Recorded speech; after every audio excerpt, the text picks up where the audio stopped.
Dr. Heger was kind enough to give me the opportunity to discuss uncomplicated Chiaris because we know there are no complications with Chiaris.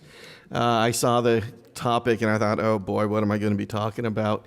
Obviously, the uncomplicated is in quotations because there are pitfalls to almost everything we do. And as Dr. Vez was saying, Chiaris are notoriously difficult. It is an emerging process. So at 53, 53 years of age, I've seen a huge change over my career. When I started, we didn't understand what the relationship was between Chiaris and syrinxes. We were still shunting a ton of syrinxes. We're doing that significantly less now. So I'm just sort of going to try to talk about general Chiari issues, how I deal with it, and things you should be thinking about when you discuss it with your physician as well. I would, again, echo what Dr. Vez said in that discussion's very important. All of my patients get my email. It never hurts to see multiple physicians. When I opened the Florida Center for Chiari Care, we got a huge influx because we were the only, had the front desk that we're the only people who knew how to pronounce Chiari in Central Florida. So, we're at least to the point where most neurosurgeons know what a Chiari is, even though they may not have as much interest in it as the members here. So I would echo, remember, everybody is biased. Most of us who are talking here today are surgeons. You're coming to a surgeon because we do surgery. But that's not really the goal. The goal clearly is to make you better, not to make your MRI better. And so with surgery, we can make the MRI look prettier. The goal is to make you feel better and get up and around. So when we talk about maximizing medical management, we work closely with a group of neurologists as well. Actually, one of the neurologists will be giving a talk later in the meeting about how we work on medical management. But we want to be sure that the headaches aren't coming from any other symptoms, aren't coming from migraines or other issues. And often it's multifactorial. You may be having issues with your Chiari in addition to having issues with migraines or other causes of headaches. It's important to look at what the other symptoms are that are going on. So you're looking at where is the pain, classic suboccipital, but part of the frustration is this is an abnormality either at the bottom of the brain or the top of the cervical spine, whichever way you want to look at it. It's anatomically the same spot. So you can have lots of different symptoms, right? We have speakers who are going to be talking about cranial nerve dysfunction. We have speakers who are going to be talking about CSF dynamics and changes there. But the key is to try to put everything together.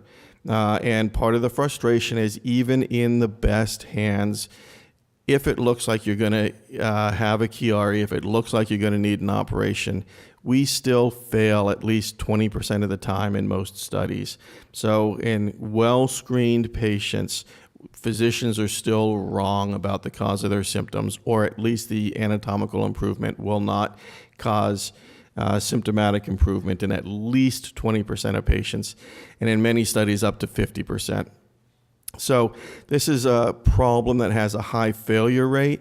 Surgery itself, when patients come to see me, I tell them this isn't true brain surgery. We may be touching the cerebellar tonsils, but we're not really going into the brain. It's more skull and covering of brain. That tends to be a little bit more of a comforting finding for patients.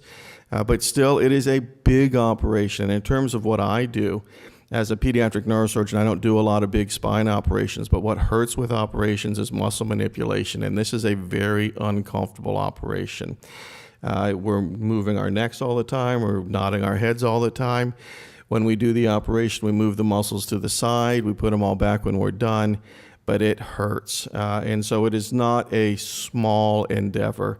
It's one of the reasons I try to do most of my Chiaris on Fridays when I see the patients. If we're talking about surgery, I talk about the lost weekend. It's easy to describe. It's much more difficult to live through. And so it is uncomfortable. It is a couple of days at least of significant discomfort because of muscle manipulation from surgery.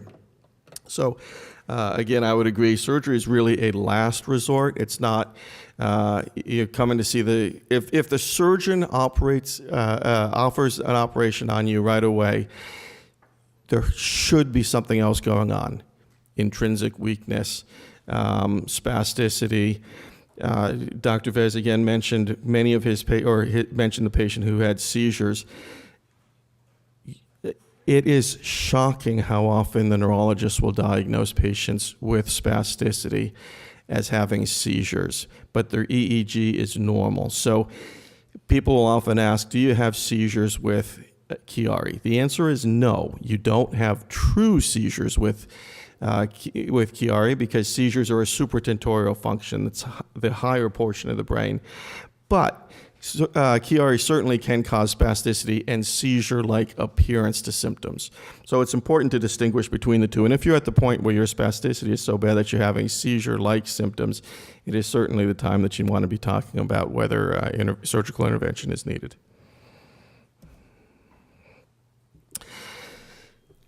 So when I was in training, any bit of cerebellar tonsillar ectopia was considered a Chiari 1 malformation. We changed that definition several years ago, or most people accept the definition as needing to be more than 5 millimeters of cerebellar tonsillar ectopia. So the question is, what do we do with the 0 to 5 millimeter patient population? Some of us will use the Chiari 0 word, which is what I use, but that's not a CPT code. There is no, everything is run by the government now, and everything needs a CPT code, which is the coding terminology for us to get paid.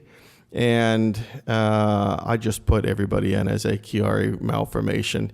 Some people talk about a Chiari 1.5. Please remember that we really just have Chiaris 1 through 4. Those are the only accepted diagnoses.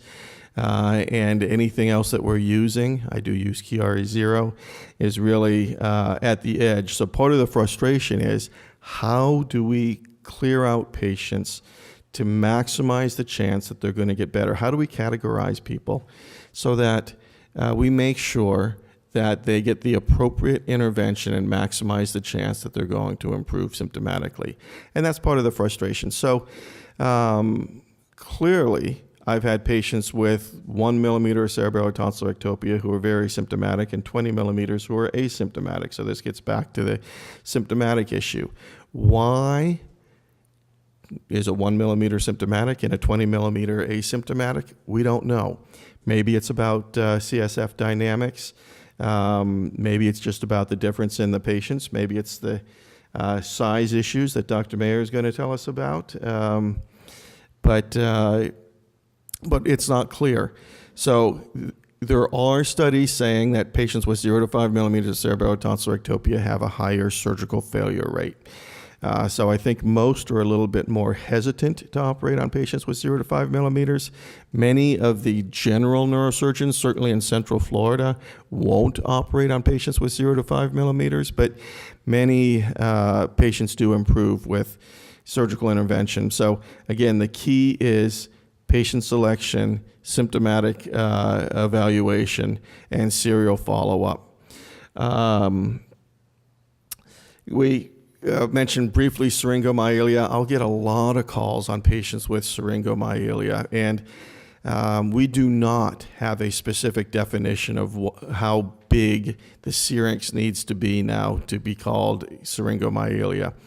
So if you picture the spinal cord, the spinal cord starts as a series of flat cells, rounds out, so you've got a symmetrical person, 2 arms, 2 legs, and a round spinal cord. That central area is called the central canal. Our MRIs are so sensitive now, we are picking up visible central canals in the 1 millimeter or less size constraint. I mentioned briefly we used to shunt syrinxes. The diameter of a typical shunt, syringo subarachnoid or syrinx shunt, is about 3 millimeters. So when we used to shunt them, anybody that got less than 5 millimeters we considered to be a successful treatment. Certainly, I think most neurosurgeons would say anything under 3 millimeters is probably not a true syrinx. It's a dilated central canal. It is certainly not something that you can directly treat surgically. And so it's important to know to distinguish between the diameter of a syrinx, which is how wide it is, versus the length of a syrinx, which is how long it is. So people often say we've got a 6 centimeter syrinx, but if that 6 centimeter syrinx is 1 millimeter thick, you're really just looking at the central canal. And so surgery is unlikely to help with that. And in fact, direct anatomical intervention is unlikely to help with a 1 millimeter syrinx. So for most studies now, we're defining syrinxes as 3 to 5 millimeters in diameter. And then the length is just something we follow along. If it's a 1 millimeter diameter and you're doing MRIs, most MRIs are done at 5 millimeter cuts. So it's easy to see a great deal of variability with MRIs from MRI to MRI. So that's why it's important to follow with serial MRIs. If you just do one MRI and you went from 2 millimeters to 4 millimeters, that may be within the variability of the specificity of the MRI. And so we follow serially. I do tend to follow my patients every 6 to 12 months with MRIs unless they have issues with MRIs. Question then is also how long do you follow patients? My routine in the post-op setting is typically MRIs at 3, 6, 12, and 24 months. There's no good science behind that. That's, again, just personal preference. And one of the things that we're hoping to get as a group, you see research as the top of the list in front of me, is to try to know what the natural history is and how the pathophysiology works with Chiari's and Syringomyelia. And then you want to look at associated issues. So I would agree. In pediatrics, we see cerebellar tonsillar ectopia very common in the hydrocephalus patient population. That is completely different than a true Chiari 1 malformation. Some are symptomatic, but for the most part, in the setting of a hydrocephalic patient with cerebellar tonsillar ectopia, you want to worry about the shunt. It's the shunt until proven otherwise. And that is true certainly in the hydrocephalic patient population. Much of the frustration we have is there's a certain overlap between the Chiari patient population and patients with idiopathic intracranial hypertension.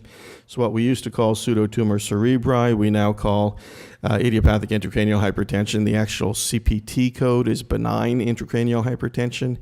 I don't use that with too many patients because patients who have it know it's not benign. But that is the actual terminology in the code book right now. So idiopathic intracranial hypertension is patients who have, we believe, increased brain turgor, meaning that the brain is less elastic. For most of us, as the pressure goes up in the ventricles get bigger. For a certain percentage of patients, the ventricles remain small, the pressure goes up. The only way to tell if you have elevated intracranial pressure is to do some check for intracranial pressure. Usually we do an LP. There's a great deal of concern, obviously, on LPs in the Chiari patient population because of worrying about dropping the cerebellar tonsils. I can tell you in 25 years of doing this, I've seen nobody have cerebellar tonsils drop from an LP. I've certainly seen cerebellar tonsils drop from lumboperitoneal shunts. So we'll have some discussion there, but a little bit of spinal fluid drainage is probably not an issue.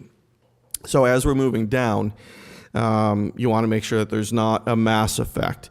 One of Dr. Vez's pictures there where he showed the hydrocephalic actually had a nice big arachnoid cyst in the posterior fossa there as well. So you want to be sure that there's no mass effect. We'll be talking about arachnoid cysts in the future in these talks.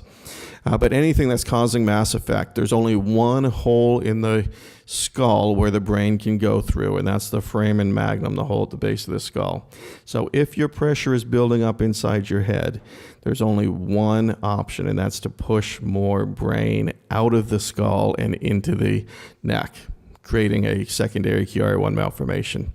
If you decompress a patient with cerebellar tonsillar ectopia and supratentorial mass, if the head pressure is high and you do a Chiari decompression, what are you going to do? You're going to just give space to push the brain down further. So it's important to address any elevated intracranial pressure issues before you address any cerebellar tonsillar herniation issues. Sometimes you can't tell. And sometimes if you get a couple of CSF leaks in a patient, my first CSF leak, I always put a lumbar drain in. Lets the stitches heal a little bit better, and lets me monitor intracranial pressure for a little while as well. So as we talked, there is some overlap between patients with idiopathic intracranial hypertension and Chiari's. As we're moving down, if you see a syrinx and you don't see if you see a syrinx and it doesn't make sense in that anatomical setting, meaning you don't see a Chiari-1 malformation, or you see a very mild Chiari-1 malformation, it is important to look for any other issues like a tumor, issues like that. Chiari is a life-altering issue, not a life-threatening issue, and that is something that we try to emphasize. I would echo, I've never had any of my Chiari patients die.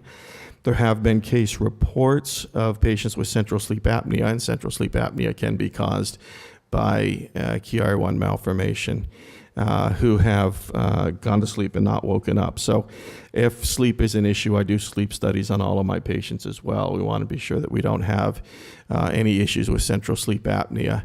And sleep studies pretty good at being able to distinguish central sleep apnea from obstructive sleep apnea. Obstructive sleep apnea means you're big and fat and you've got space where your tonsils close up your airway when you're asleep. You don't have to be big and fat, but I'm making fun of myself there, obviously. But it is more common in heavier patients. Central sleep apnea is a central brain issue. Your brain is forgetting to tell your body to breathe, and that is more common with Chiari-1 malformation in very young kids, the under 2-year-old age population. They can't say, "Mommy, I've got a headache." So those patients will often have issues with cranial nerve dysfunction, central sleep apnea, swallowing issues, things like that. And so I do try to work with my GI and pulmonary colleagues to make sure that if the patient is stable enough, we always get an MRI before they trach or G-tube any of these patients to try to make sure that there isn't a fixable anatomical issue prior to